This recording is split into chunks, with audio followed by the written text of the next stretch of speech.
बहु पुण्य पुंज प्रसंग से शुभ देह मानव का मिला, तो भी अरे भव चक्र का फेरा न एक कभी टला।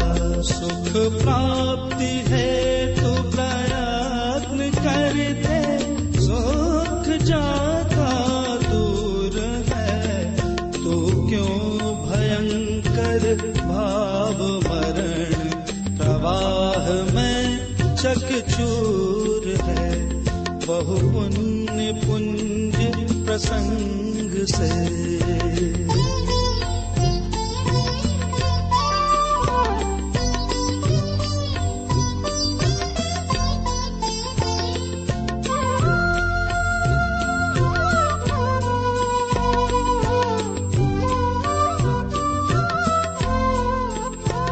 लक्ष्मी बढ़ी अधिकार भी, पर बढ़ गया क्या बोली है। परिवार और कुटुंब है क्या, वृद्धि कुछ नहीं मानी है। संसार का बढ़ना रे नरदेह की यह हार है। नहीं एक क्षण तुझको अरे इसका विवेक विचार है। बहु पुण्य पुंज प्रसंग से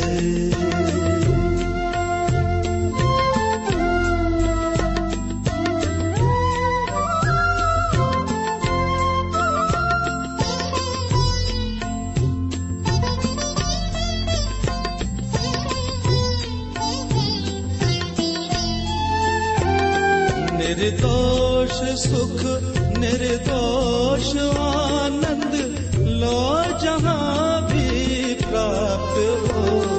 यह देव अंतः तत्व जिससे बंधनों से मुक्त हो। पर वस्तु में मूर्छित न हो, इसकी रहे मुझको दया। वह सुख सदा ही त्याज रे, पश्चात जिसके दुख भरा। बहु पुण्य पुंज प्रसंग से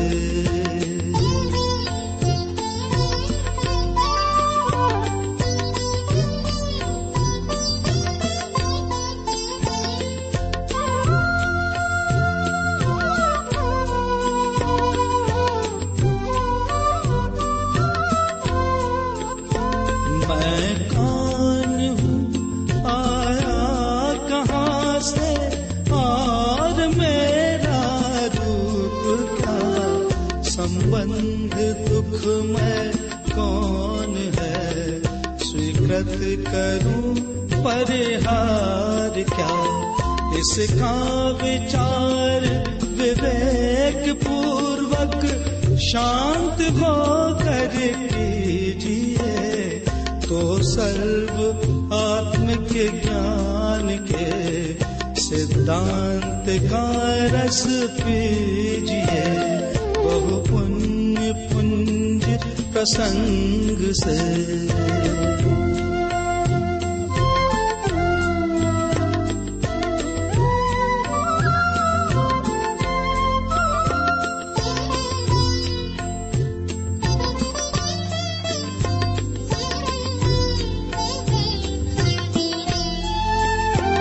इसका वचन उस तत्व की उपलब्धि में शुभ भूत है। निर्दोष नर का वचन रे, वह स्वानुभूति प्रसूत है। तारो अहो तारो निजात्मा शीघ्र अनुभव कीजिए। सर्वात्म में समदृष्टि धोयल वच हृदय लिख लीजिए। बहु पुण्य पुंज प्रसंग से शुभ देह मानव का मिला, तो भी अरे भव चक्र का फेरा न एक कभी टला। बहु पुण्य पुंज प्रसंग से, बहु पुण्य पुंज प्रसंग से, बहु पुण्य पुंज प्रसंग से।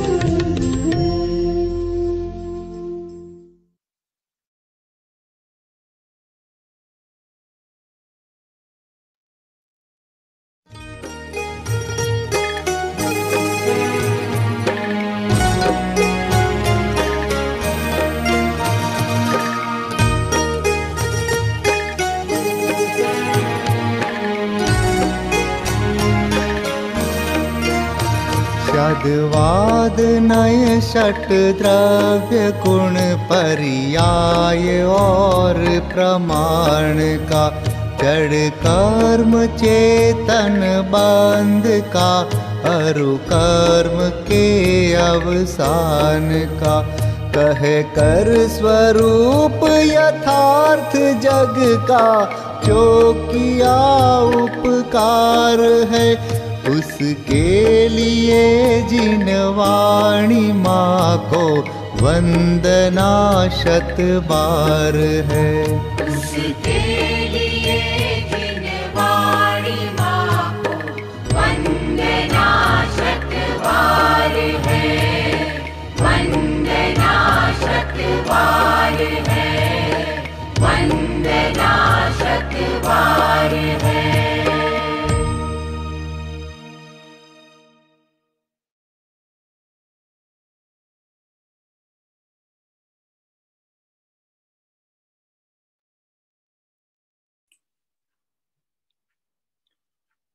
सभी साधर्मी बंधुओं को सादर जय जिनेन्द्र। आइए हम सभी संध्याकालीन स्वाध्याय प्रारंभ करते हैं। नमो अरिहंताणम, नमो सिद्धाणम, नमो आयरियाणम, नमो वज्रायाणम, नमो लोए सब साहूणम। तिहुवणतिलयं देवं वन्दिता तिहुवणिन्द परिपूज्यं, वोच्छमाणुपेहावो भव्य जनानंद जननीयो। त्रिभुवन तिलक सत इंद्र वंदित, देव श्री अरहंत को कर नमन कहूँ अनुप्रेक्षाएं, भव्य को सुख कर अहो, भव्य को सुख कर अहो।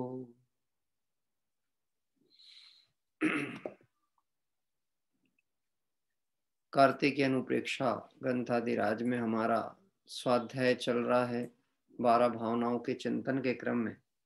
हम सभी ने अपने परसों की जो कक्षा अपनी चली थी उसमें अन्यत्व भावना की चर्चा की थी, और अन्यत्व भावना की चर्चा पूर्ण होते होते उसके बाद हमारा एक दिवस का कल भक्ति का कार्यक्रम था।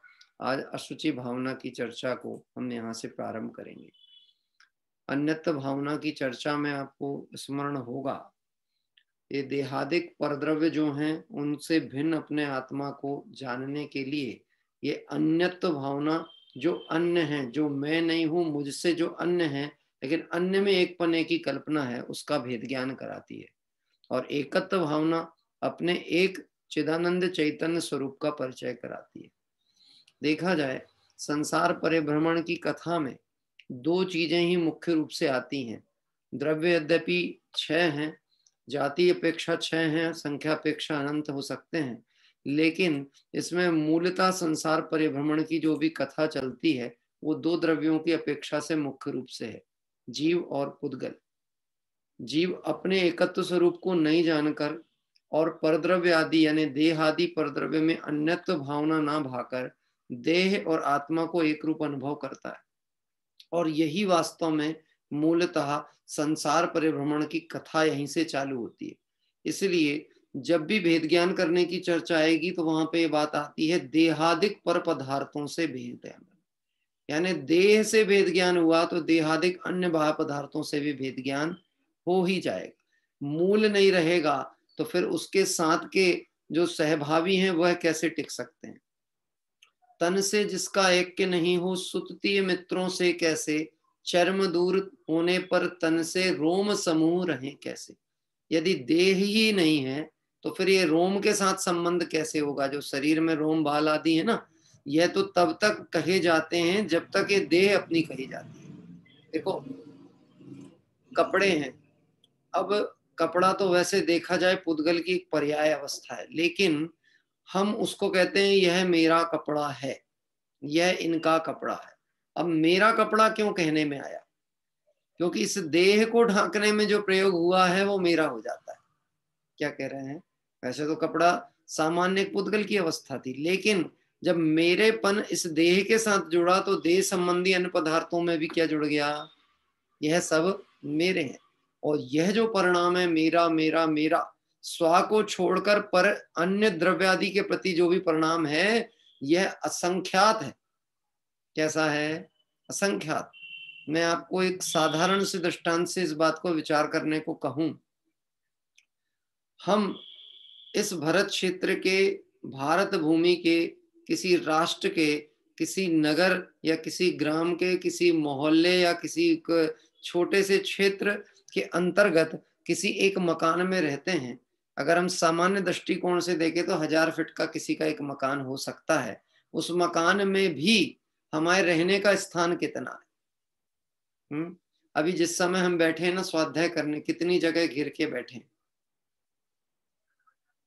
मुश्किल से मुझे ऐसा लगता है, अगर मैं इसको सरल पद्धति से बताऊं, जो चटाई होती ना सिंगल एक आदमी के बैठने की आसनी, वो लगभग मुझे ऐसा लगता है 2 बाई 2 फुट की होती होगी। यानी हमें एक समय में यदि कहीं हम पद्मासन मुद्रा में भी बैठे हों तो 2 बाई 2 की जगह, और यदि खड़गासन हो जाए तो मुझे लगता है 1 बाई 1 की जगह भी पर्याप्त थी। लेकिन ये देह के एकत्व के कारण अब जो विस्तार प्रारंभ होता है वो कहां से, वो कितना हो जाता है, उसे हम विश्वव्यापी भी कहें तो कम नहीं। मिथ्या दृष्टि के अनंत संसार का स्वामित्व पना है, मेरा है मेरा है मेरा है, ऐसा श्रद्धान में पड़ा हुआ है उसकी। अब ये क्यों, क्योंकि इस देह को अपना माना तो देह संबंधित समस्त पदार्थ कितने हो गए, अपने। शरीर अपना है तो शरीर संबंधी चेतन द्रव्यों का संबंध भी कितना हो गया, चेतन अचेतन दोनों में लगाना। हाँ, शरीर को अपना माना, अब शरीर के साथ संबंध हुआ स्त्री का, माँ का, पिता का, तो अब वही रिश्तेदार नहीं रहे, उनसे रिलेटेड सब क्या हो गए, रिश्तेदारी का क्रम हो गया। और ऐसा कहा जाता है जब स्त्री के प्रति राग हो तो स्त्री जिस नगर में हो नगर भी क्या कहलाती है। हमने आपसे पूछा आपकी ससुराल कहाँ है, जिनेश जी आपकी ससुराल कहाँ है, बोलो। कि बोले वो महाराष्ट्र में है ना, सेलू। अच्छा, सेलू की पॉपुलेशन कितनी है, कि बोले 5 लाख है, 3 लाख है। तो हम तो आपकी ससुराल पूछ रहे हैं, आप तो 3 लाख की पॉपुलेशन वाले जो शहर है उसको अपना कह रहे हो, क्या कह रहे हैं। और हमारे ससुराल के पास में ही हमारा औरंगाबाद है, वो भी किसका हो गया। अच्छा, तो ये औरंगाबाद कहाँ है, तो ये महाराष्ट्र में है, अपना ही महाराष्ट्र है, हम तो महाराष्ट्र के वासी हैं। अच्छा, फिर और बड़े, ये महाराष्ट्र कहाँ है, तो ये महाराष्ट्र एक भारत देश का एक राज्य है। तो ये भारत कौन है, अरे हम भारत के ही निवासी हैं, हमारे पास भारत का आधार कार्ड है। अच्छा, भारत के आप निवासी हो तो भारत के निकटवर्ती कोई ऐसे मित्र देश हैं जिसके साथ भारत की बहुत अच्छी पटती हो, जहां आपको जाने आने में सुविधा होती हो, तो वहां जाकर के आपको कैसा फील होता है, बिल्कुल हमें घर जैसा ही लगता है। यानी आपका जो इस देह के प्रति एकत्व परिणाम था उसकी विश्व व्यापकता कितनी हो सकती है, ये तत्व विचार से समझ में आता है। इसलिए आचार्य देव ने यहाँ पर पद्धति क्या अपनाई, मूल को दृष्टि से हटा दिया। देह से जिसका राग नहीं उसका संसार में कोई है ही। और जिसका देह से राग है उसका फिर संसार पूरा का पूरा पड़ा हुआ है। समाधि मरण के पाठ में ये बात कही जाती है, देह छूटने के पहले जिनकी देह दृष्टि छूट जाती है उनका समाधि मरण होता है, उनकी होती है समाधि। और ऐसे समता भावी जीवों का देह त्याग को समाधि मरण कहते हैं। इस विषय में अभी तो छोटे दादा बहुत अच्छा व्याख्यान उनके चलते हैं और विषय भी बहुत खुलासा किया जा रहा है बार बार, आपने देखा होगा। समाधि मरण नहीं है, समाधि संभाव जीवन का नाम है। संभाव उन्हीं का होता है जो देहादिक पर पदार्थों से भिन्न अपने एकत्व का अनुभव करते हैं। एकत्व भावना और अन्यत्व भावना संक्षिप्त में इस भाव को लिए हुए है। आगे बढ़ रहे हैं, जिसकी चर्चा आज हम कर रहे हैं, असुचि भावना। इस देह से भेद ज्ञान करने की प्रेरणा क्यों दी गई कि आत्मा तो स्वभाव से ही शुचि है और एक द्रव्य ऐसा है कि वह बाहर में हम देखते हैं तो अपवित्रता से भरा हुआ है। क्योंकि पुद्गल का क्या स्वरूप होता है, स्पर्श रस गंध वर्ण पूर्ण गलन स्वभाव जो है वो पुद्गल का स्वभाव। और आत्मा का स्वभाव क्या है, ज्ञान दर्शन चेतना। क्या है आत्मा का स्वभाव, ज्ञान दर्शन चेतना। तो जो पूर्ण गलन स्वभाव वाला है, जो क्षण में ही परिवर्तनशील अवस्था को प्राप्त हो रहा है और हीनता की अवस्था को प्राप्त हो रहा है, अपवित्र दशा को प्राप्त हो रहा है, यह देह है असुचि और यह चैतन्य आत्मा है सुचि। तो असुचि भावना क्यों रखी गई एकत्व और अन्यत्व भावना के बाद, कि यदि इस देह के स्वरूप को जीव जान ले तो उसको अन्यत्व भावना सार्थक होगी और एकत्व भावना के अनुसार स्वरूप की प्राप्ति हो जाएगी। तो भेद ज्ञान करने के लिए देखो ऐसा होता है, हम बच्चों को भी ऐसा कहते हैं, कोई वस्तु बच्चों के हाथ से खाते खाते गिर जाए और जमीन में गिर पड़े तो हम क्या कहते हैं, बच्चा उठा के खाने की कोशिश करे तो हम क्या कहते हैं, नहीं नहीं नहीं नहीं उठाना नहीं, गंदी हो गई। क्या हो गई गंदी है उसमें, आप बता सकते हो गंदा क्या हो गया? हाँ, क्या गंदा हो गया? कि वो जमीन में अपवित्रता पड़ी थी, तेरी वस्तु भले शुद्ध भी थी लेकिन जमीन का स्पर्श होते से अशुद्ध हो गई। क्या कह रहे हैं? इसलिए वो खाने योग्य नहीं है।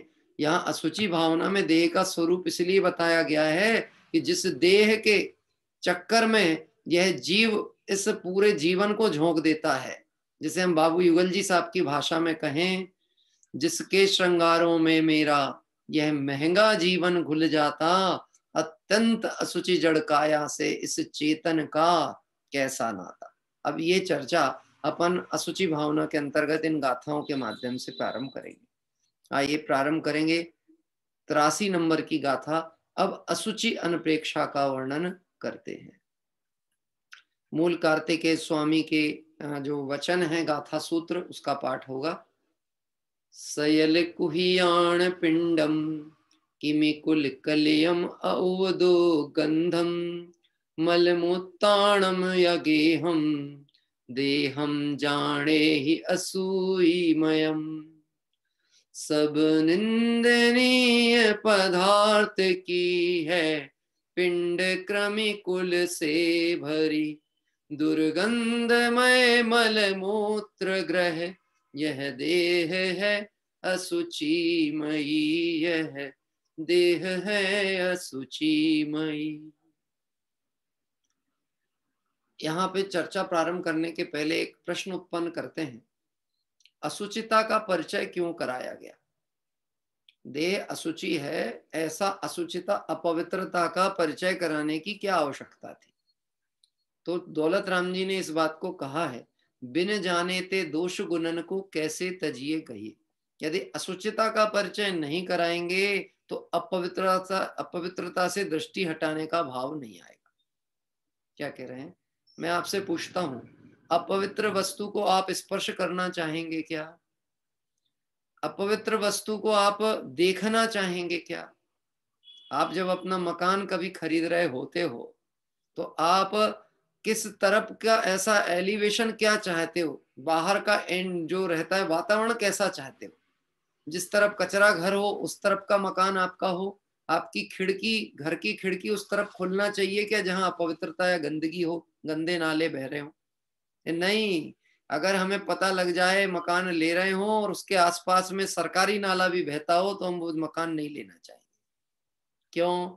अपवित्रता कोई पसंद नहीं करता, अपवित्रता को कोई अंगीकार नहीं करना चाहता, अपवित्रता के प्रति लोगों का कहना चाहिए ग्लानि परिणाम होता है। आचार्य देव यहाँ अपवित्रता का परिचय पवित्र आत्मा का परिचय कराने के लिए कर रहे हैं कि तू अपवित्रता के चक्कर में अपना जीवन क्यों खोता है। ये देह कैसी है, इसकी चर्चा इस गाथा के माध्यम से की जा रही है। हे भव्य, तू देहम, इस देह को असुईमयम अपवित्रमयी जाने ही जान। कैसा है देह?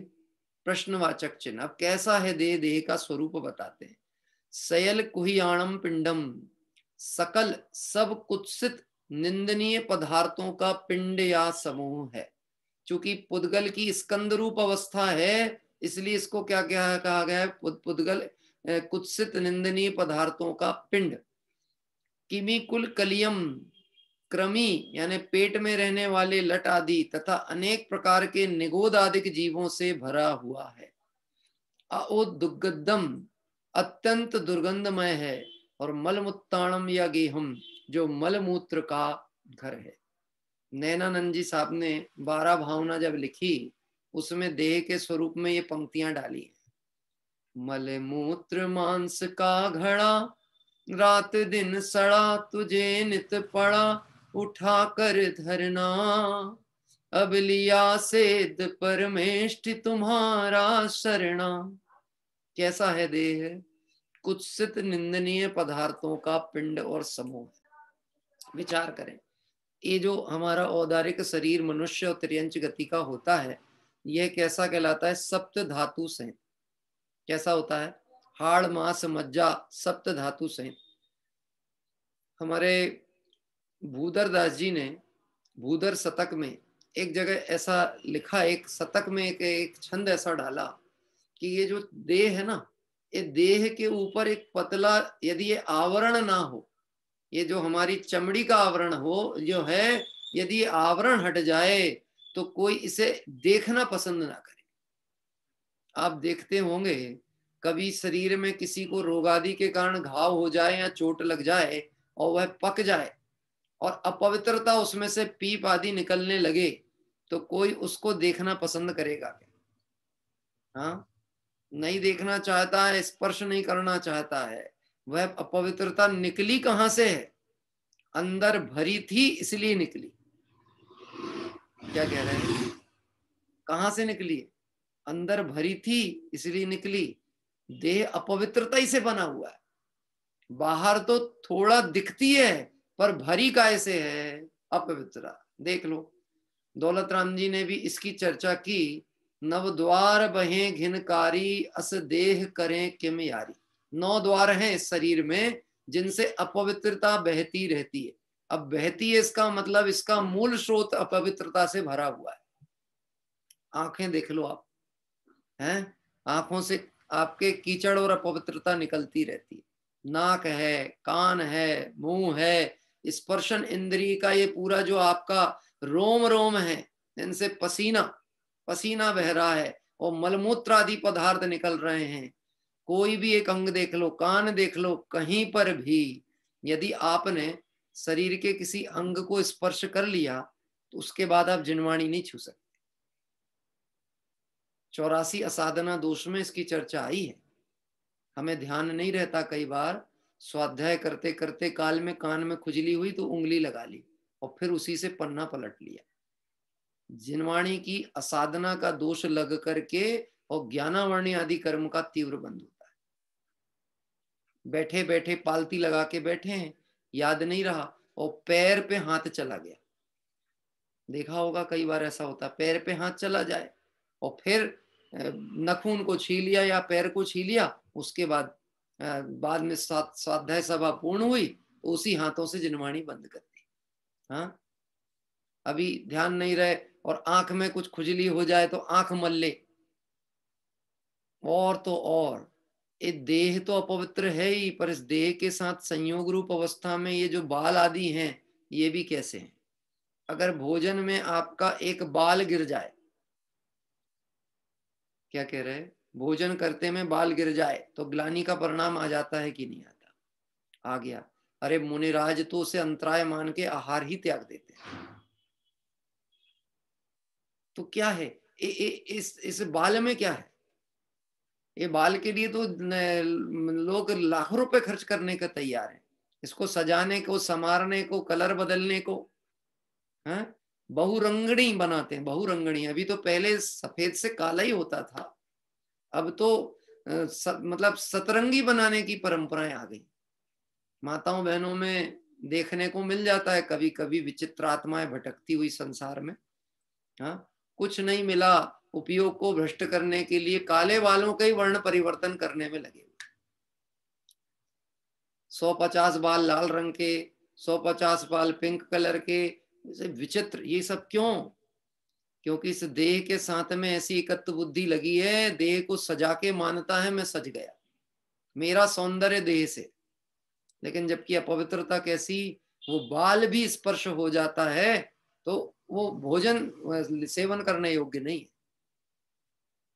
अब वो बाल इतने अपवित्र कैसे कि वह बाल जिस देह के संयोग में उत्पन्न हो रहे हैं, देह की एक विकार रूप व्यवस्था है, तो वो देह कैसी होगी, यहाँ पर आचार्य देव कह रहे हैं। बात ख्याल में पड़ती है? हाँ, अपना शरीर कैसा है, अच्छा कि बुरा?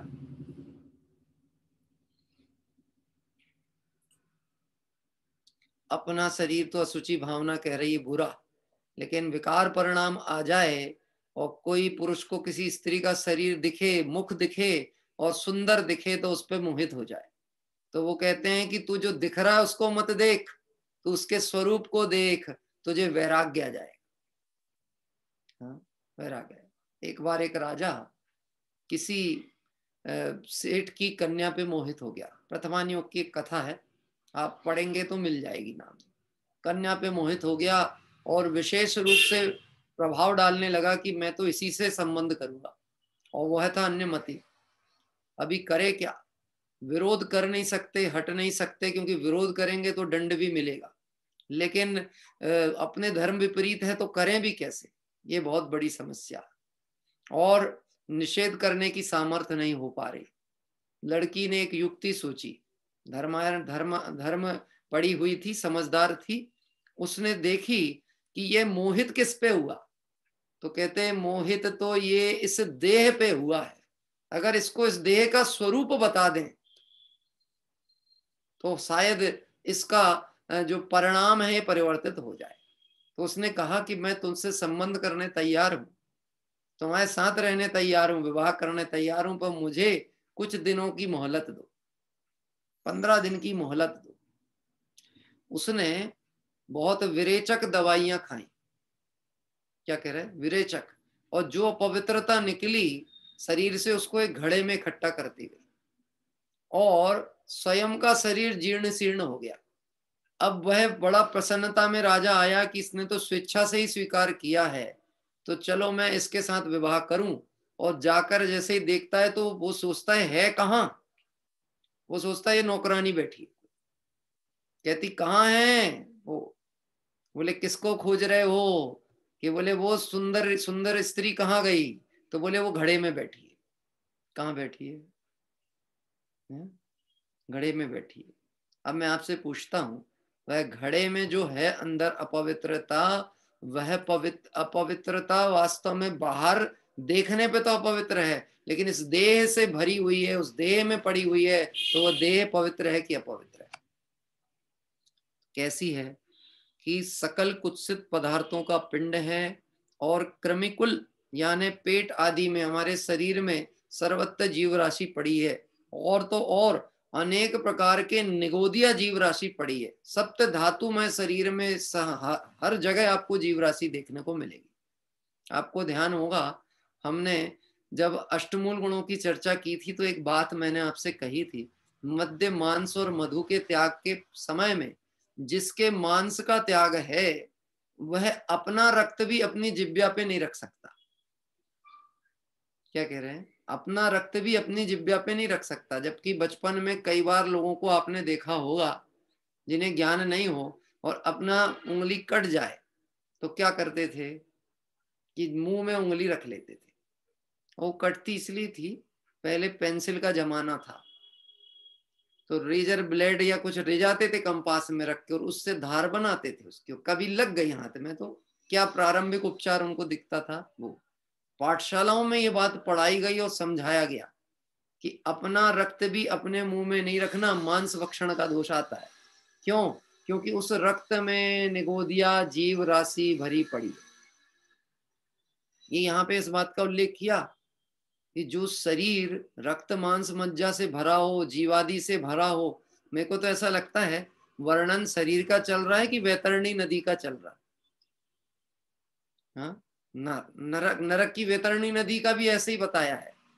क्रमिकुल दलित है ना, क्रमिकुल से भरी हुई है, अपवित्रता से भरी हुई है। तो ये देह का वर्णन है कि वो नरक की उस नदी का वर्णन है जो जीव राशियों से भरी पड़ी है।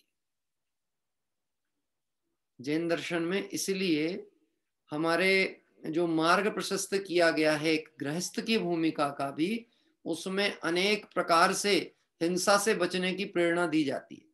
इसलिए किसी के पार्थिव शरीर आदि को भी अधिक समय रखने का विधान नहीं। देह हो, मरण हो तो अंतर्मूर्त के अंदर में दाह क्रिया हो जानी चाहिए। क्यों? क्योंकि एक तो वैसे ही ये जीव राशियों से भरा हुआ है और जैसे ही इसमें चैतन्य आत्मा निकला वह जीव राशियों की वृद्धि द्विगुणित हो जाती है, गुणाकार वृद्धि को प्राप्त होते हैं। अब जितनी देर शरीर रहेगा तो वह और सड़ सड़ के उसमें इतनी जीव हो जाएंगे कि जब उसकी दाह क्रिया की जाएगी, मरण उनको जलाया जाएगा, तो उसमें अनंत जीवों के मरण का, मारने का पाप का दोष बंधने वाला। क्या कह रहे हैं? बात ख्याल में? देखो असुचि भावना कहां तक हमको विचार करने को कह रही है, बात ख्याल में आती है? देखिए कहते हैं क्रमिकुल पेट में रहने वाले लट आदि मतलब और भी तरह के जीव राशि जो शरीर के निमित्त से इस देह के निमित्त में पल रहे, तथा अनेक प्रकार के निगोदादिक जीवों से भरा है। अवदुगद्धम अत्यंत दुर्गंधमय है। शरीर पे मल मल कर खूब नहा कर के तन के मल का विक्षेप किया। रोज नहाते हैं ना अपन लोग, तो क्योंकि अपन आरे हैं, अनारे लोग नहीं नहाते। किसी धर्म संप्रदाय के लोग तो एक ही दिन नहाते हैं। क्या कह रहे हैं? पर हम लोग तो कम से कम प्रतिदिन तो नहाते ही नहाते हैं, और अपवित्रता का कहीं स्पर्श हो जाए तो फिर नहाते हैं।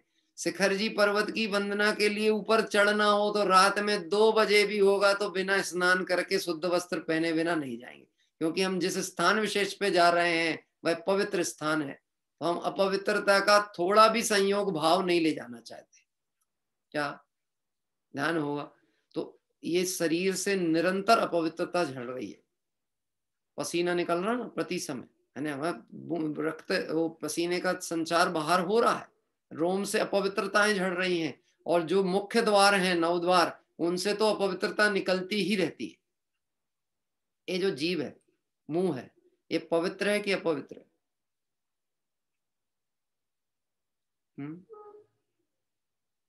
कैसा ऐसा? ये भगवंतों की ये जिव्या भगवंतों का गुणानुवाद करे तो पवित्र है, नहीं तो स्वरूप से ही अपवित्र है। जैसे मैं आपसे एक बात कहूं, हमने सुबह सुबह उठ करके और मंजन आदि सब कर लिया, और अभी हमने कहा अभी तो मंदिर जाना है इसलिए कुछ खाने पीने का विकल्प नहीं है, मुंह झूठा नहीं करते। अब मुंह बिल्कुल शुद्ध है, मंजन हो गया है और बढ़िया एकदम शुद्ध करके और हम चले मंदिर, और मंदिर में पहुंचकर यदि हम जिनवाणी के पृष्ठ को पलटते समय ध्यान ना रहे, और बनिया तो थे तो आदत नोट गिनने की पड़ी थी। अब नोट गिनते गिनते किसी किसी की आदत होती है कि अगर वो उसके पास में वो गीला अंगूठा करने का कोई साधन नहीं हो तो एक जिब्या तो होती है ना, तो जीभ में लगाया और गिन लिया नोट। और वही प्रवृत्ति से अगर वो जिन मंदिर में जिनवाणी के पृष्ठ को पकड़ने के लिए कि पकड़ में नहीं आ रहा और ऐसा लगा ले, तो अभी तो पवित्र मुंह था ना, अभी कुल्ला करके आया था, तो लगा सकता है कि नहीं? है? क्यों? क्या दिक्कत है? मैं ये चर्चाओं के माध्यम से उस तरफ भी थोड़ा विचार ध्यान करने की कोशिश करते हैं अपन, प्रमाद वसात कहाँ कहाँ भूल हो जाती है। हमको तो घर में पिताजी स्कूल की भी पुस्तक को जीभ से हाथ लगा करके पलटने के लिए मना कर देते। क्यों? कि वह भी ज्ञान का अंश है, तुम्हें ज्ञान की कीमत आनी चाहिए। शुद्ध ज्ञान का अंश है। देखो, जिन अक्षरों से आचार्य देव भगवंतों ने दिव्य धनी प्ररूपित यह समयसार आदि परमागम ग्रंथों की रचना की है, उन्हीं अक्षरों से वह पुस्तकें लिखी गई। अब यही है, इधर का उधर जोड़ा और वहां पे एक अलग शब्द बना, उसका भाव अलग है, इसका भाव अलग है, लेकिन अक्षर तो मूल वही है ना। तो जब लौकिक ज्ञान के लिए इतनी मर्यादा, तो पारलौकिक जिनवाणी और मोक्ष मार्ग का दिग्दर्शक इस जिनवाणी आदि की मर्यादा कितनी होगी। ये जो धवला आदि ग्रंथ आदि है ना, मूल सिद्धांत ग्रंथ है, प्रथम श्रुत स्कंद आदि है, इसके पढ़ने का विधान है। स्नान आदि करके जैसे हम पूजन के लिए शुद्ध वस्त्र पहनते हैं, धोती दुपट्टा आदि, ऐसे जिन मंदिर आदि में दिशा ज्ञान के साथ में विधिवत बैठकर सर्व विकल्पों को छोड़कर और विनय पूर्वक पूजन करने के साथ, जिनवाणी की पूजन करके फिर उसके उपरांत उसका स्वाध्याय करने का विधान।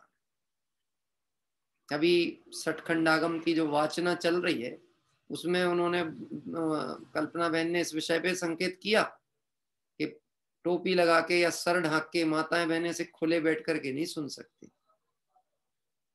हाँ, सुनने की छूट है उनको। श्रुत स्कंद आदि ग्रंथ तो जो है ना, ये तो आज विद्वता घटी है, नहीं तो पहले तो विधान ये था कि स्त्रियां गद्दी पर बैठ करके इन ग्रंथों को पढ़ नहीं सकती थी। क्या करते थे? सुनने का भी अहोभाग्य मिले तो अति विनय पूर्वक सुने। क्या कहना चाह रहे हैं? ये देह की अपवित्रता ऐसी है कि ये बाहर में जिनवाणी आदि का देवशास्त्र गुरु का भी अवलंबन करना हो, इसको पवित्र करने का प्रयास किया जाता है, करने की कोशिश करते हैं, पर ये पवित्र होती नहीं। डॉक्टर साहब इस असुचि भावना की चर्चा में आपने उनके प्रवचनों में एक दृष्टांत सुना होगा, जो उन्होंने उनकी 12 भावनाओं की पंक्तियों में डाला। इस देह के संयोग में जो वस्तु पल भर आएगी, वह भी मलिन मल मूत्रमय दुर्गंधमय हो जाएगी। वो एक दृष्टांत देते हैं कि हम स्नान घर में गए नहाने के लिए, और अपना बेटा भी लगभग अपनी उम्र का जैसे हो। क्या कह रहे हो? लगभग एक अपने घरों में होता है अपनी उम्र का ही, अपनी उम्र का मतलब अपनी हाइट हेल्थ का, उम्र का तो नहीं हो सकता, हाइट हेल्थ एक जैसी हो जाए। अब अपनी बनियान और उसकी बनियान में मान लो थोड़ा सा अंतर हो, उसको 80 नंबर लगती है और अपने को 85 नंबर। अभी गलती से नहाया और नहा करके उसकी बनियान पहन ली। अब पहन ली तो पहनने में लगी टाइट। ये क्या है, टाइट क्यों लग रही है बनियान है? तो देखी उतार के, अरे गलती से मैंने तो लड़के की बनियान पहनी। अब देखना, नहा लिया था, नहाने के बाद पहना था और तुरंत उतार के टांग दी। अब मैं आपसे कहता हूं वो धुली हुई कहलाएगी कि बासी कहलाएगी?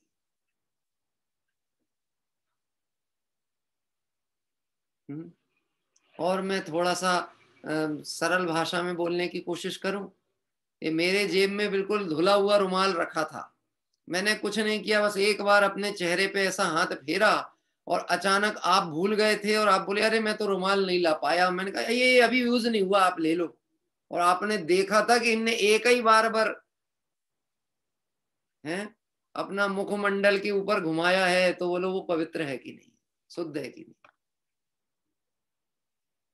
नहीं है। ऐसी क्या गंदगी है हमारे चेहरे पे? है? नहीं बोले पंडित जी चेहरा तो आपका बहुत अच्छा है, हम ये कुछ नहीं कहना चाह रहे, पर क्या क्या बताएं, अब आप मत ही पूछो तो अच्छा है। वास्तव में जो लोग इस देह के स्वरूप को नहीं जानते हैं, वह इस अपवित्रता को ढकने के नाम पर उन सौंदर्य प्रसाधन आदि का प्रयोग करते हैं जो निंदनीय को ढांकने के लिए महानिंदनीय है। अपवित्रता को स्वीकार कर लेने से अपवित्रता नहीं आती है, अपवित्रता से दृष्टि हटती है। अपवित्रता का स्वरूप स्वीकार नहीं करता और उसको ढांकने के प्रयास में अपने पवित्र स्वरूप को विकृत कर लेता। बात ख्याल पड़ रही है? ये भाव हैं इन गाथाओं के, आचार्य देवों के ये भाव हैं। ऐसा नहीं समझना दिगंबर मुनिराजों का शरीर भी ऐसा ही है, लेकिन फिर वह उत्तम शौच धर्म के धारी क्यों कहे गए? बहुदेह मेली सुगुण थैली, शौच गुण साधु लहे।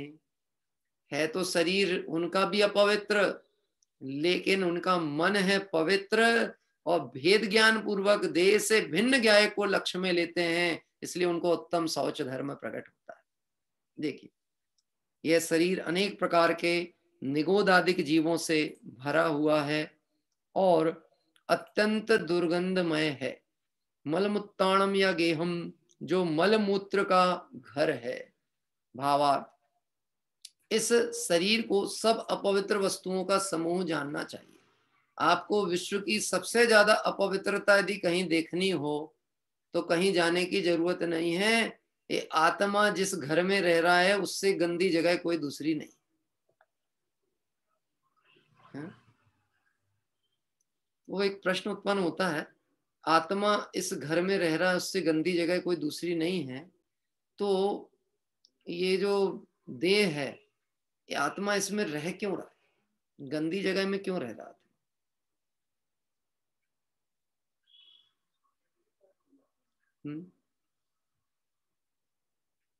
क्योंकि जो अशुद्ध को ध्याते हैं वो अशुद्ध को पाते हैं, जो शुद्ध को ध्याते हैं वह शुद्ध को पाते हैं। तूने अनादिकाल से इस पर्याय बुद्धि के कारण देह को ही आत्मा मान के रखा, उसका दंड यह है कि तुझे उस अपवित्र देह में ही रहना पड़ता है। बात ख्याल पड़ती है?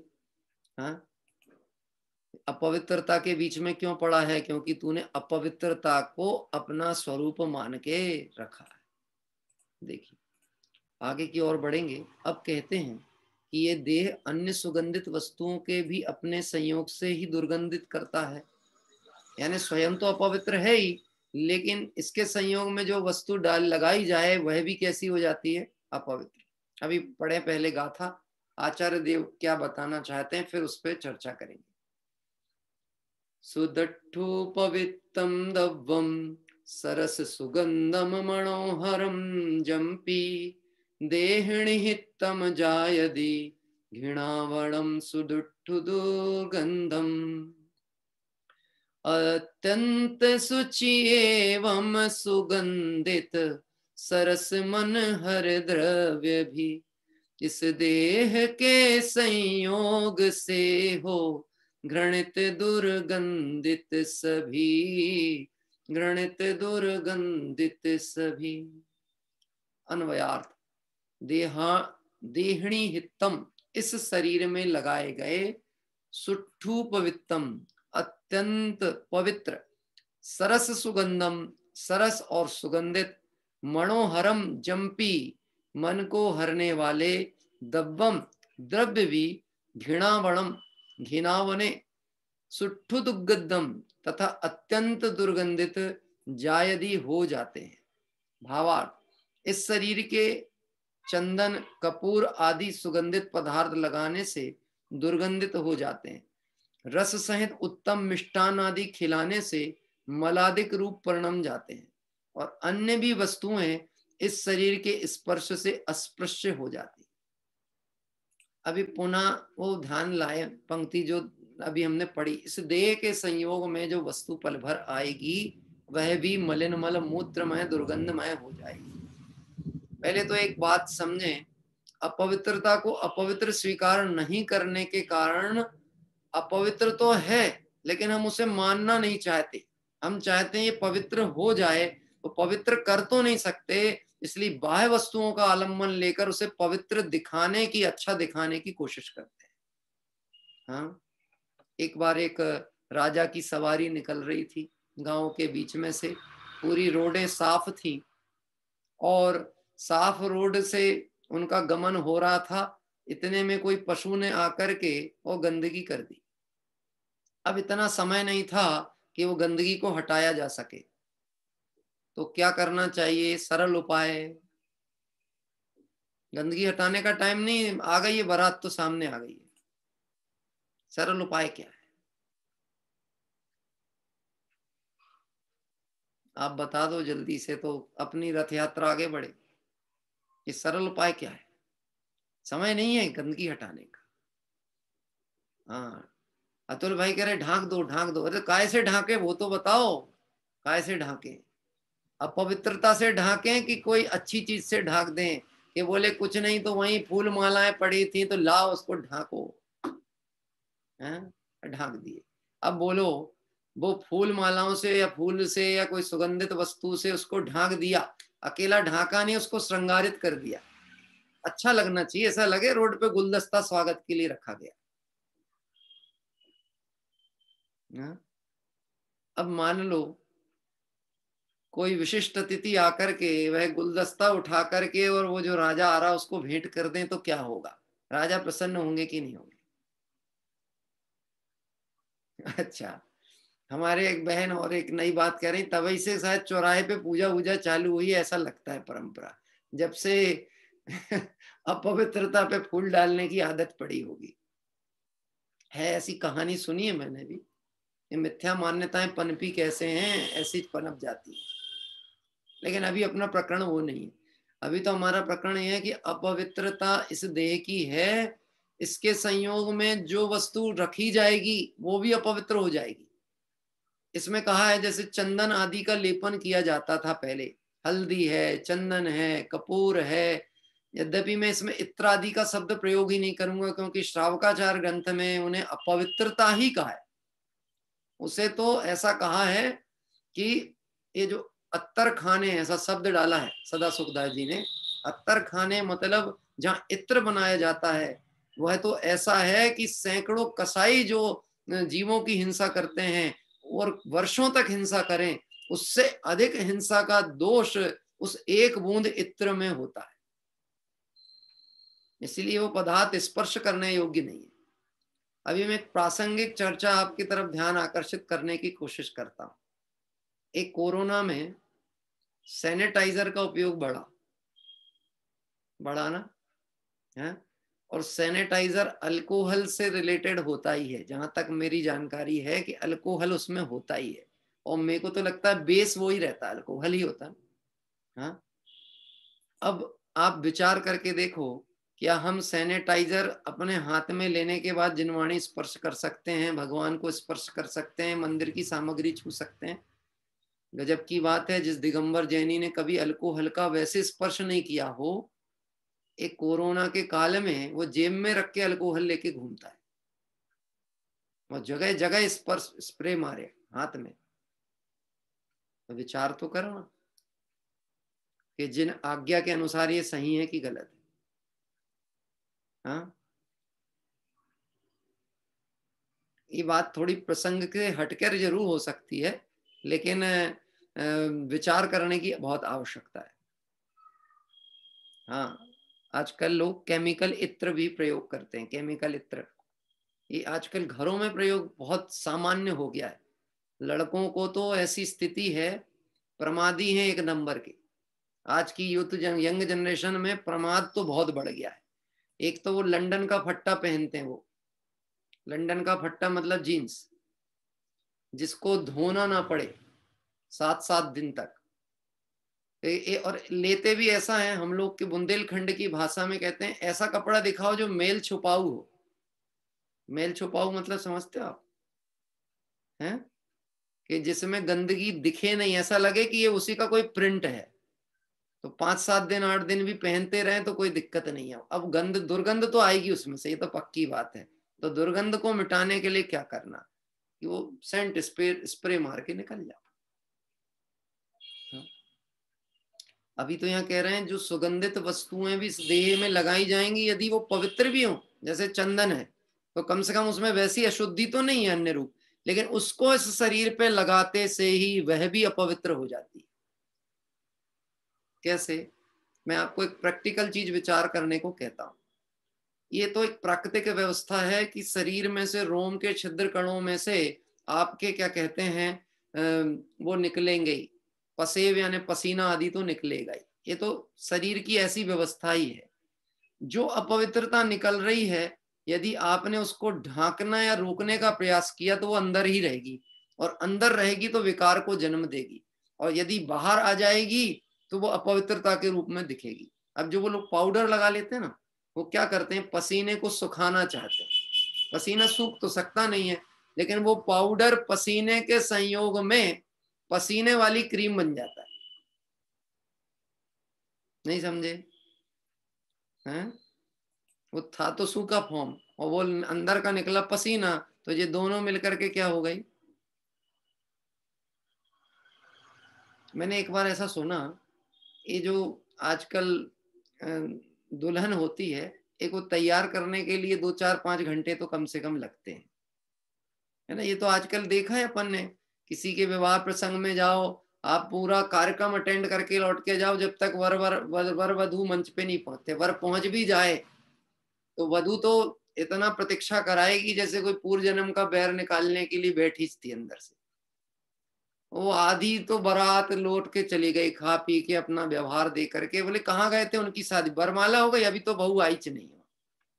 तो गई कहाँ, कि वो ऐसे नाम कर्म को लेके पैदा हुई थी कि अपनी अपवित्रता को ढकवाने में 4-6 घंटे लगे उसको मेकअप कराने में। अब वो आई मेकअप करा के, यहाँ तक तो ठीक था मैंने सुना, पर आजकल मेकअप कराने में भी समय लगता है और फिर मेकअप निकलवाने भी जाते हैं। सुना आपने कभी? हाँ, मेकअप कराने में भी वो मेकअप निकलवाने में। और कदाचित वह मेकअप जो करा के आए हैं, वह उस शरीर का संयोग पा करके वो ऐसी स्थिति हो जाए कि वो रोग में परिणत हो जाए, तो इसमें भी कोई आश्चर्य की बात। यहाँ कह रहे हैं ये देह का स्वरूप ऐसा है, इसके संयोग में जो वस्तु आ रही वो अपवित्र हो जा रही। कैसे? इसमें लगाए गए सभी अत्यंत पवित्र, अत्यंत पवित्र का मतलब यहाँ आत्मा जैसी पवित्रता की बात नहीं है। वह पदार्थ, वह पुद्गल द्रव्य जो अभी किसी संयोग रूप अवस्था को प्राप्त नहीं हुआ, वो अपने में पवित्र है। पुद्गल परमाणु है ना, शुद्ध है, पर स्कंद रूप अवस्था है तो अशुद्ध है। क्या कह रहे हैं? पुद्गल परमाणु शुद्ध है। यहाँ कहते हैं अत्यंत पवित्र, सरस, सुगंधित, मन को हरने वाले। ऐसा भी पदार्थ हो जो मन को हरण करे, लेकिन इस देह के संयोग में आए तो ऐसा दुर्गंधित हो जाए कि कोई उसको देखना ना चाहे, स्पर्श नहीं करना चाहे, सूंघना ना चाहे। लेकिन मालूम है, एक लोगों की मेंटलिटी का प्रयोग व्यापारी करता है। आज जो भी कंपनियां सौंदर्य प्रसाधन सामग्री बनाती, मैंने तो, मुझे नहीं मालूम है, पर मैंने विपिन जी अपने जो सतपथ चलाते हैं नागपुर से, उनके एक प्रवचन में मैंने ये बात सुनी है। उनके पास शायद कहीं आर्टिकल प्रमाण होगा। उनने कहा था कि जब वो फॉरेन गए तो फॉरेन में वहां पर उन्होंने एक ऐसा आर्टिकल पढ़ा। उस आर्टिकल में बताया था कि किसी देश की अर्थव्यवस्था में जितना गोल्ड, यानी जो वहां का सोना आदि के द्वारा उस अर्थव्यवस्था में लाभ होता है, उससे कहीं बड़ी अर्थव्यवस्था उस देश की सौंदर्य प्रसाधन सामग्री है। मतलब वह देश में इतना अधिक मात्रा में सौंदर्य प्रसाधन सामग्री बन के सप्लाई होती है कि कोई गोल्ड बेच के इतना नहीं कमा सके। उस देश के पास उतनी मात्रा में गोल्ड नहीं है जितनी मात्रा में उसने वो उसका बिजनेस जो है इस क्षेत्र का उससे ज्यादा बढ़ा हुआ है। काय का? सौंदर्य प्रसाधन का। और ये खरीदार कौन है? खरीदार कौन है? अब मैं आपसे प्रश्न पूछता हूं, अभी तो हमें बहुत बेसिक चीजों की जानकारी लेना बड़ी आवश्यक है। पाउडर लगा के भगवान का प्रक्षाल हो सकता है कि नहीं? डाई किए हुए बालों से भगवान का प्रक्षाल कर सकते हैं कि नहीं? प्रवचन तो कर सकते हैं, कि प्रवचन भी नहीं कर सकते। गजब की बात है, यह बाल जो हैं अपवित्रता का सूचक हैं। तू उस अपवित्रता को ढकना चाहता है, उस अपवित्रता से भेद ज्ञान कर। दिगंबर मुनिराज पंच मुष्टि कचलोच करते हैं। तीर्थंकर मुनिराज 5 मुट्ठी में केश लॉन्च करके ये अपवित्रता को अलग कर दिया। ऐसे साधन को नहीं रखते हैं जो विकल्प जंजाल के कारण हो, और हम अपने पूरे उपयोग को उसी में लगा देते हैं। मैं आपसे एक बात कहता हूं, आप प्रक्षाल करने जाओ और आपकी उंगली में एक अंगूठी हो, वो अंगूठी वही वाली होगी जो पहनाई गई होगी कभी आपको, अब वो पहनी तो रहना पड़ती ना, है?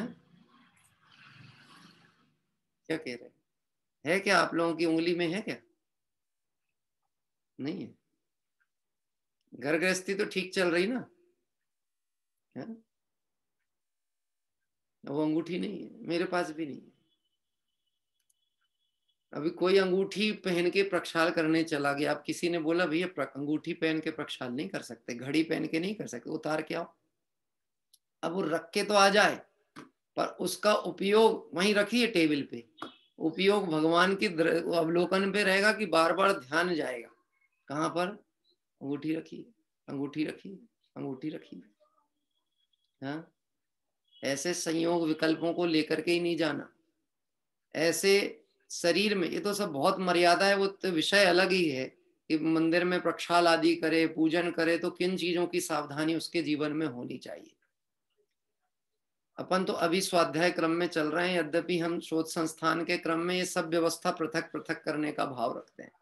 आपके सामान्य प्रश्न, उम्र के हिसाब से प्रश्न, जिनवाणी के अध्ययन में उठने वाले प्रश्न, कर्णानियोग से संबंधित प्रश्न, द्रव्यानियोग के, प्रथमानियोग के जो भी प्रश्न है, वो उसी विषय के विशेषज्ञ विद्वानों के द्वारा हम सिर्फ आपका उनके साथ में संपर्क जुड़वाया करेंगे, और आप जो प्रश्न करोगे उनका समाधान वो करेंगे, हम बैठ के लाभ लिया करेंगे। क्या कह रहे हैं? तो परस्पर उपग्रह होगा कि आपका समाधान होगा, उनके माध्यम से बात की प्रस्तुति हो जाएगी, आगम का प्रमाण मिल जाएगा, और अपना जो शंका है उसका निवारण हो जाएगा, और जीवन में यथासंभव सुधार भी होंगे।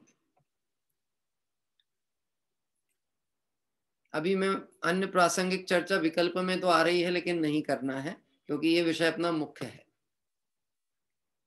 हम जिस अध्यात्म क्रांति के अंतर्गत हमारा जीवन चल रहा है और जिस अध्यात्म के नाम से हम चल रहे हैं, वहां पे दोष के लिए स्थान नहीं है।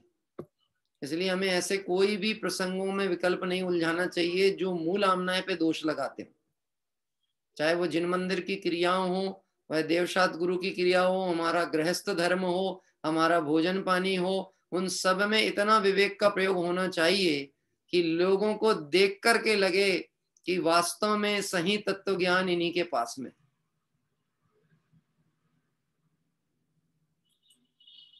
मैं एक बात कहूं आपसे, पूज्य गुरुदेव के समय में कहते थे, मेरा तो जन्म नहीं हुआ, लेकिन मैंने जो सुना है उस हिसाब से मैं कहता हूं कि हमने ऐसा सुना कि उस समय 4-5 लाख मुमुक्षु बने, और ऐसे बने जो सुना, विचार किया, मार्ग जचा, उसका सम्यक दृढ़ता से अंगीकार किया और उस मार्ग पर अपनी आराधना के लिए चल पड़े। आज वह संख्या वृद्धि होनी चाहिए थी कि घटनी चाहिए थी?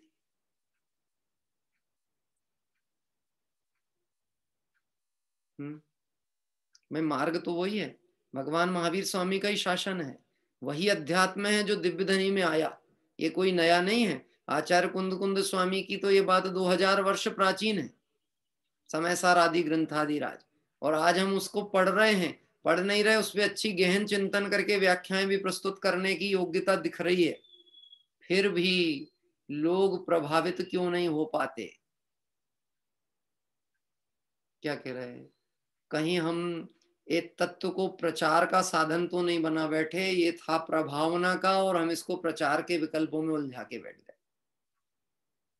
ये विचार करना, टीका टिप्पणी करना नहीं है, विचार करना।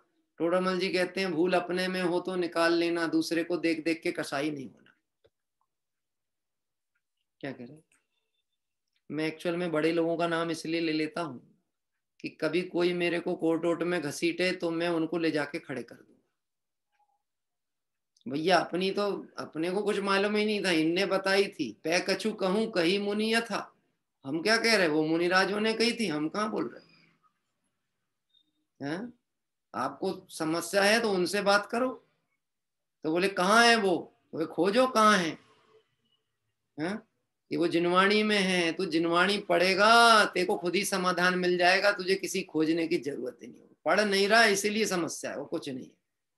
अज्ञानता का है पूरा जंजाल संसार, ज्ञान हो जाए फिर कहीं कोई तकलीफ नहीं। देह छोड़ने की बात नहीं कर रहे, देह अपवित्र है, उस देह से एकत्व पने की, अपने पन की दृष्टि छोड़ने के लिए अशुचि भावना है। समय होने पे आ गया है, 2-3 मिनट हैं, एक गाथा की पंक्तियां पूरी कर लेते हैं। ऐसे मन को हरने वाले द्रव्य भी घिनौने तथा अत्यंत दुर्गंधित हो जाते हैं। कब होते हैं? इस देह का संयोग पा करके। भावार्थ, इस शरीर में चंदन कपूर आदि और अन्य सब पदार्थ, अभी तो यहाँ पवित्र पदार्थ जिसको हम जगत में शुद्ध वस्तु के रूप में कहें, उनको लगाने से वह अपवित्र हो जाते हैं। तो अपवित्र पदार्थ लगाने की तो बात ही नहीं है।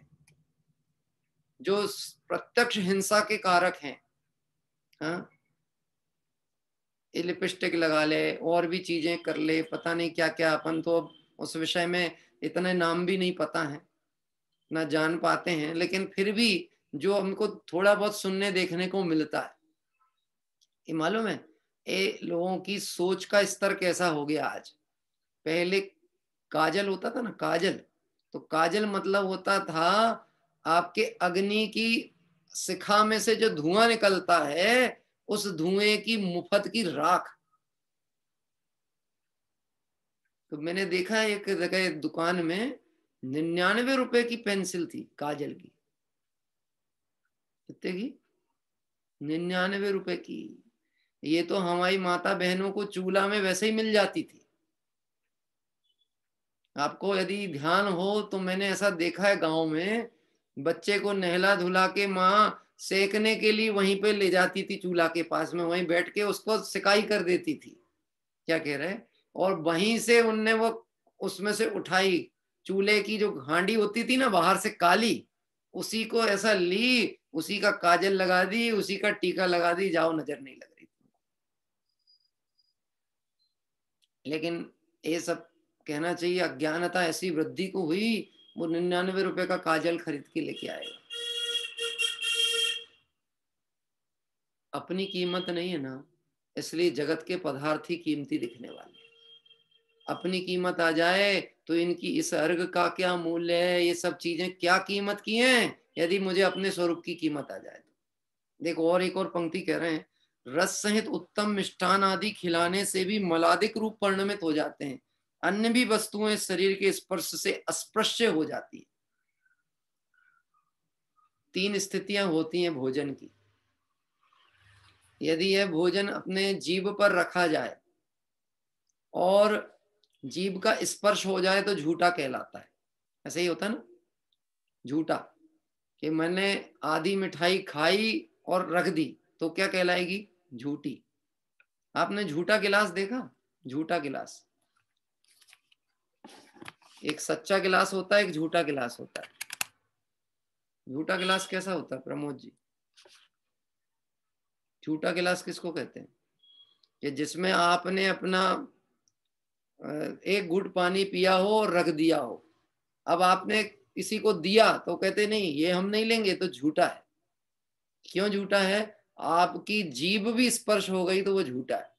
अब समझना, कोई भोजन पदार्थ जो आपकी जीभ पे रखा है वह झूठा हो गया, अपवित्रता की श्रेणी में आ गया। जीभ से नीचे गिर गया तो झूठन गिर गई, थोड़ा गले तक आके वापस आ गया तो उसको कहते हैं वमन, वॉमिटिंग हो गई।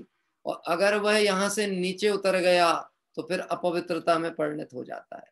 अब वह भोजन जो बहुत विधि पूर्वक शुद्ध साधनों का प्रयोग करके तैयार किया था, वह अशुद्ध परिणमित हो गया है, तो किसके संयोग से परिणत हुआ? इस देह के संयोग में जो वस्तु पल भर आएगी वह भी मलिनमल मूत्रमय दुर्गंधमय हो जाएगी। लेकिन इसमें आगे एक बहुत सुंदर चर्चा आएगी, वो हम कल करेंगे, कि इस देह के संयोग में वस्तु जो पल भर आएगी वो अपवित्र हो जाएगी, पर इस देह के संयोग में जो अनादिकाल से आत्मा रहा है वह आज तक अपवित्र नहीं हुआ। बोलो ज्यादा पावरफुल कौन है? शरीर की आत्मा। और गजब की बात है, अपवित्र तो नहीं हुआ, और इस जड़ पुद्गल रूप शरीर को में अंदर वो आत्मा रहता है, तो इसको भी चैतन्य रूप में देखा जाता है जगत में। ज्यादा पावरफुल आत्मा है, लेकिन जिसको अपनी खबर नहीं होती उसको सारी सामर्थ्य ताकत बाहर ही बाहर दिखती है। इस तरह से कल इस विषय पे और पुनः चर्चा लेंगे। 84 नंबर की गाथा आज अपन ने यहाँ तक ली है, आगे का विषय कल लेंगे कि इस तरह शरीर की और भी अशुचिता अपवित्रता है, उसकी चर्चा कल की जाए। आइए। हाँ जी, जिनवाणी स्तुति वो भक्ति पाठ किसी को करना हो तो आप नाम प्रेषित करें, और तैयार हो तो हाथ उठा दें।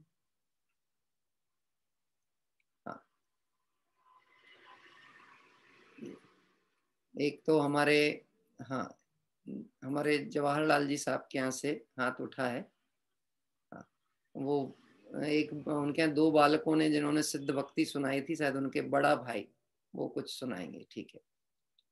और एक और हाथ बाद में मुझे देखा है लक्ष्मी जी का, मुंबई से। जहाँ तक, चलिए हम पहले बालक का सुनते हैं, फिर नहीं तो कल आपके साथ जुड़ेंगे, और यदि जिनवाणी स्तुति आदि लेना हो आपको तो आप ले लीजिए। जय हिंद पंडित जी। जय बोलो श्री शांतिनाथ भगवान की जय हो।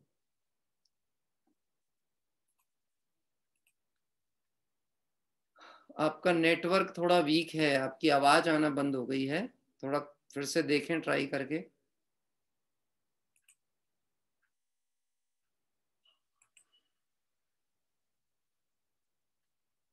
हाँ बेटा, आवाज नहीं आ रही आपकी। चलिए जब तक हम, हाँ,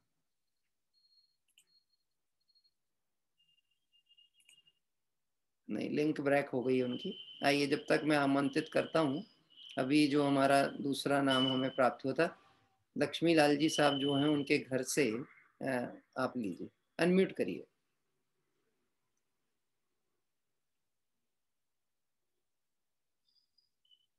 देखिए आप करिए, मैसेज आया आपको?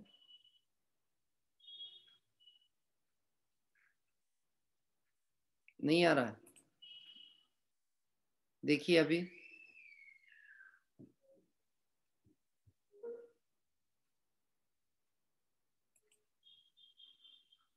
उदगल का क्या विश्वासा, जैसे पानी आ गई। चलिए, जय जिनेन्द्र। जय जय। आ रही आवाज? आ रही आ रही। हाँ हाँ, समाधि भक्ति है। तेरी छत्र छाया भगवन मेरे सिर पर हो, मेरा अंतिम मरण समाधि तेरे दर पर हो।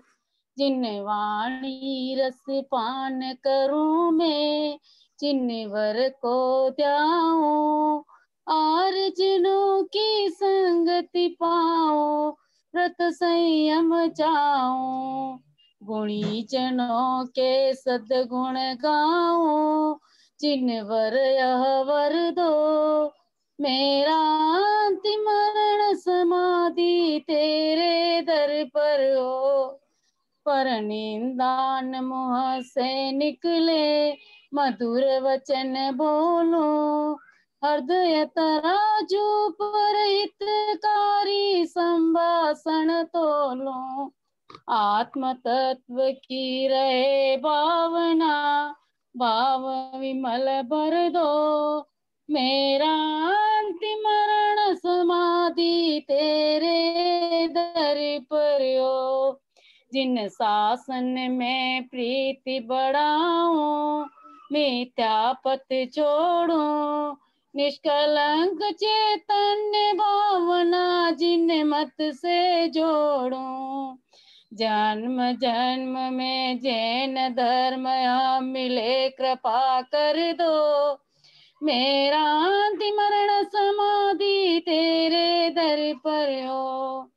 मरण समय गुरु पाद मिल मुल हो, संत समूह रहे, जिनालयों में जिन वाणी की गंगा नित्य बहे।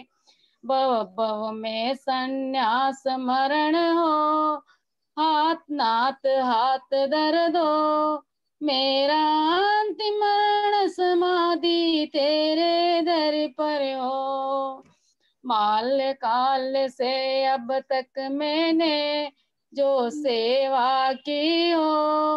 देना चाहो प्रभु आप तो बस इतना पल दो।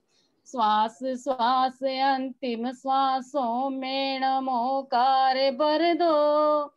मेरा अंतिम मरण समाधि तेरे दर पर हो। विषय कषायों को मैं त्यागूं, तजूं परिग्रह को। मोक्ष मार्ग पर बढ़ता जाऊं, नाथ अनुग्रह हो। तन पीजर सो रो मुझे निकालो, सिद्धालय दर दो।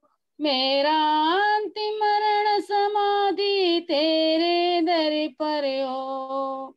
भद्र बाहु सम गुरु हमारे, हमें भद्रता दो। रत्नत्रय संयम की सुचिता, हृदय सरलता दो। गुप्त चंद्र गुप्त सी गुरु सेवा का पाठ हृदय भर दो।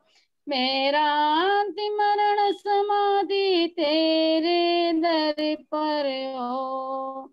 अशुभ न सोचूं, अशुभ न चाहूं, अशुभ नहीं देखूं। अशुभ सुनो ना, अशुभ कहो ना, अशुभ नहीं लेखूं।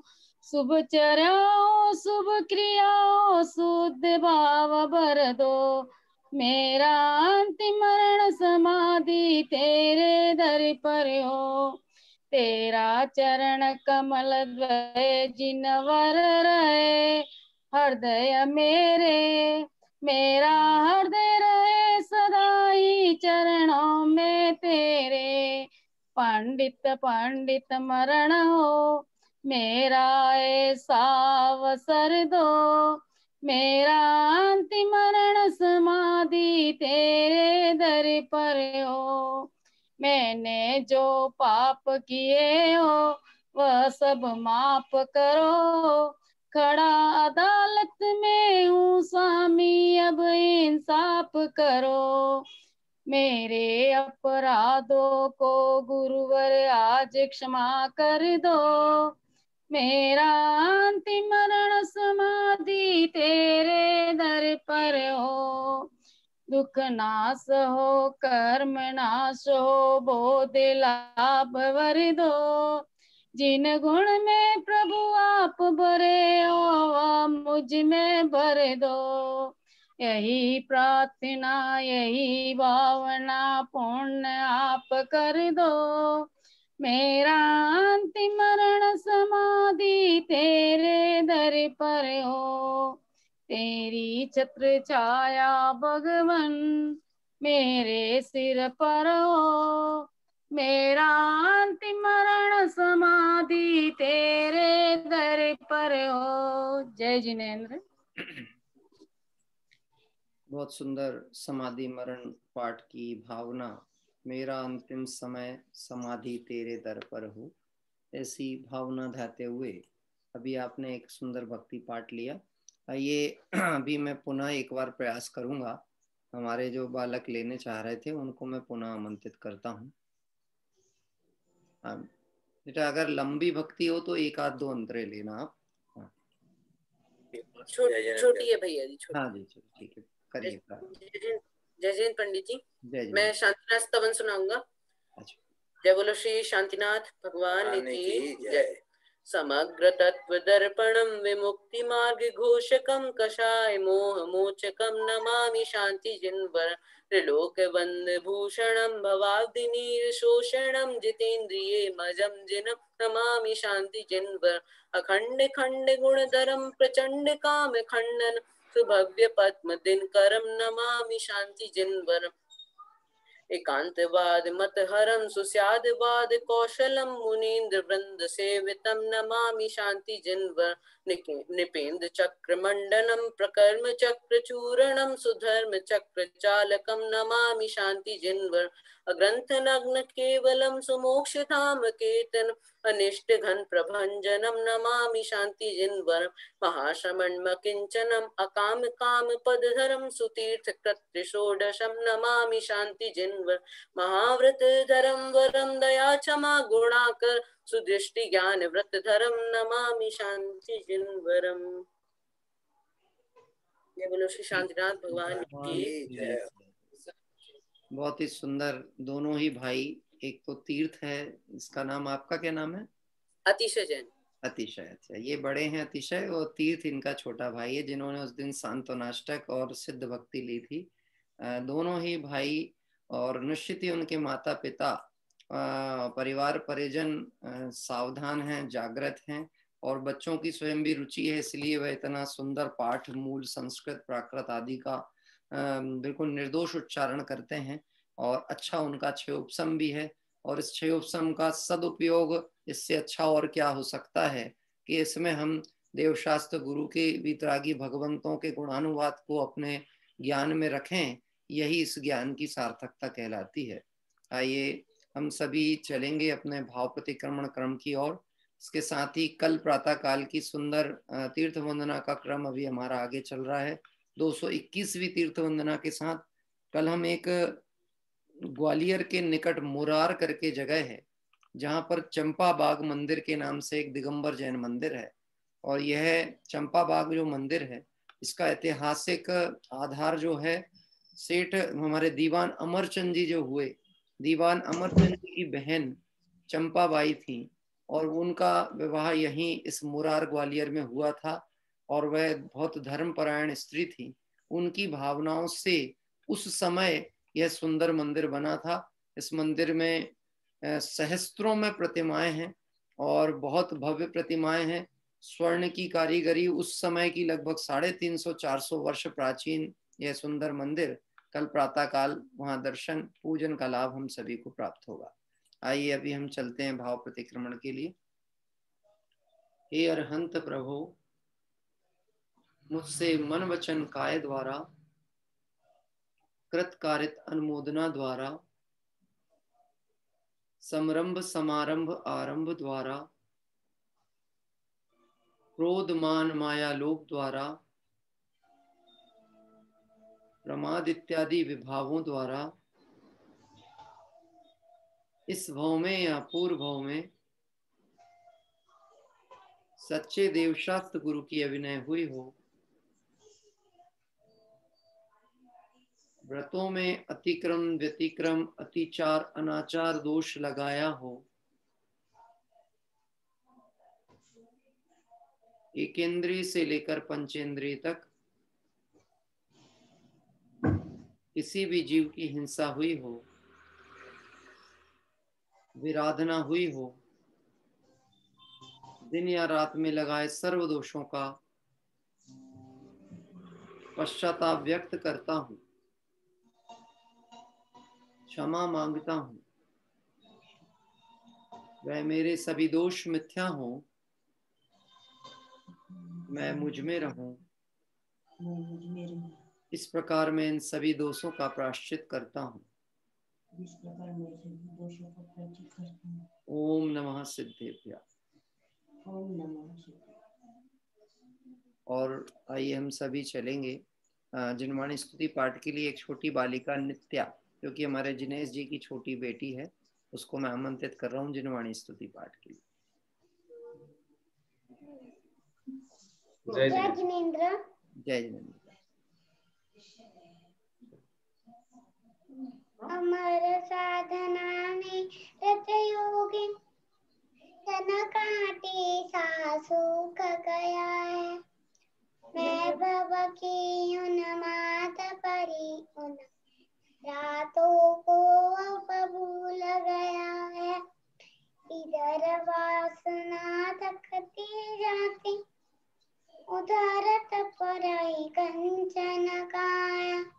मचल पड़ी है उसे भी जाने, आत्मा विश्व की मोहक माया। तपोवन में जल जल योगी कंचन हो निखरा करते हैं। अभिशापों में दानों पे स्वर्णीय फूल खिला करते हैं।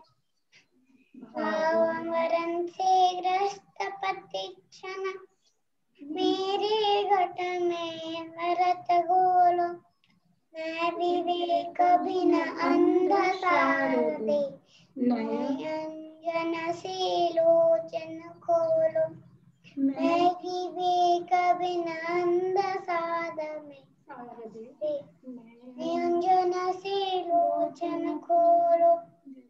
जय बोलो जिनवानी माता की जय हो। सर आप करतल ध्वनि से छोटी बालिका का उत्साहवर्धन अवश्य किया करें। बच्चों का ये जो प्रयास है उपक्रम है। मैं दिनेश जी एक बात पूछना चाहता हूँ, ये आपके पास स्तुति पहले से थी क्या? जी आप जब लेते हो ना तो बहुत भाव बना है स्तुति के प्रति, पहली बार आपके मुख से ही सुनी है। ठीक है, मैंने इसलिए बात पूछी आपसे कि ये एक्चुअल में जिनवाणी स्तुति जो है ये एक चैप्टर है, ये पाठ तो बहुत लंबा है, उसका एक पद्य है जिसको जिनवाणी स्तुति के रूप में हम पढ़ते हैं। बाबू युगल जी साहब का ये पूरा लिखा हुआ करीब 7 काव्य हैं जहां तक, उसमें उतना लंबा है, उसका एक पाठ है। तो मैंने इसलिए पूछा कि आप देख सकते हैं कि ये बालिका और हमारा ये परिवार है जिनेश जी का, ये अपने साथ डेली स्वाध्याय में आप लोग जुड़ते हैं और इससे डेली स्वाध्याय क्रम में ही जब बीच में आपने ये जिनवाणी स्तुति मेरे माध्यम से सुनी, उसको लिख भी लिया और बालिका ने इतने दिनों में बीच में पढ़ भी लिया, याद भी कर लिया, उसकी उम्र भी बहुत छोटी है और आज प्रस्तुत भी कर दिया। ये हमारे को थोड़ा सा प्रेरणा देती है इन विषयों पे कि हमको जो भी लाभ मिल रहा है स्वाध्याय का जिनवाणी के आधार पे उसको तुरंत कैश करना चाहिए। Only cash no credit.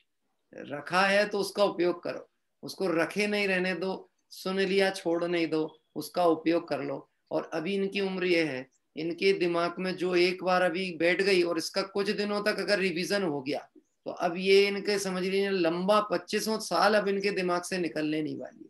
इस समय इनकी जो हार्ड डिस्क है वो जबरदस्त, उनका आरपीएम बड़ा फास्ट होता है, बच्चों का घूमती है और इतनी जल्दी ग्रास्प करके पकड़ लेते हैं। निश्चित ही ये सब बच्चे हमारे अध्यात्म और मुमुक्षु समाज के लिए प्रेरणा के कारण बनेंगे। ऐसी मंगल भावना भाते हुए हम सभी आइए काय उत्सर्ग करेंगे। नमो अरिहंताणम नमो सिद्धाणम नमो आयरियाणम नमो उवच्छायाणम नमो लोए सब साहूणम नमो अरिहंताणम नमो सिद्धाणम नमो आयरियाणम नमो उवच्छायाणम नमो लोए सब साहूणम नमो अरिहंताणम नमो सिद्धाणम नमो आयरियाणम नमो उवच्छायाणम नमो लोए सब साहूणम। जबली द्वादशांग में जिनवाणी माता की जय हो। देव शास्त्र गुरु भगवान की जय हो। पीतरागी जैन शासन की जय हो। अनंत अनंत सिद्ध परमेष्टि भगवंतों की जय। बच्चों की इतनी सुंदर प्रस्तुति के लिए यद्यपि हमारी भावनाएं तो हैं और कुछ साधर्मियों ने हमें कहा भी है कि इन्हें पुरस्कृत करना है, लेकिन हम अपनी व्यस्तता कह लें और व्यवस्था नहीं जमा पाए तो अभी तक नहीं इन तक पहुंचा पाए। पर बहुत शीघ्र वह सारे बच्चे जिन्होंने बाल प्रतिभा के नाम पर पहले भी वीडियो प्रेषित किए थे उनके अभी भी बचे हैं, पर अपने पास इतना सारा कार्यक्रम रहता है कि हम कई बार उसका लाभ नहीं ले पाते। पर ये सभी बच्चों को स्वाध्याय परिवार की तरफ से जो भी साधर्मियों ने भावनाएं व्यक्त की थी, उन भावनाओं से ऐसे बच्चों को जो कि तत्वज्ञान के संस्कार लेके आगे बढ़ रहे हैं, उन्हें निश्चित हम अच्छे पुरस्कारों से सम्मानित करने का भाव रखते हैं। और उन्हें जब पहुंच जाएगा तब फिर हम एक दिन उनको यहाँ पर मंच पे ऑनलाइन बुला करके और उनके माता पिता से वो भेंट स्वाध्याय परिवार की तरफ से दिलवाने की भावना रखते हैं।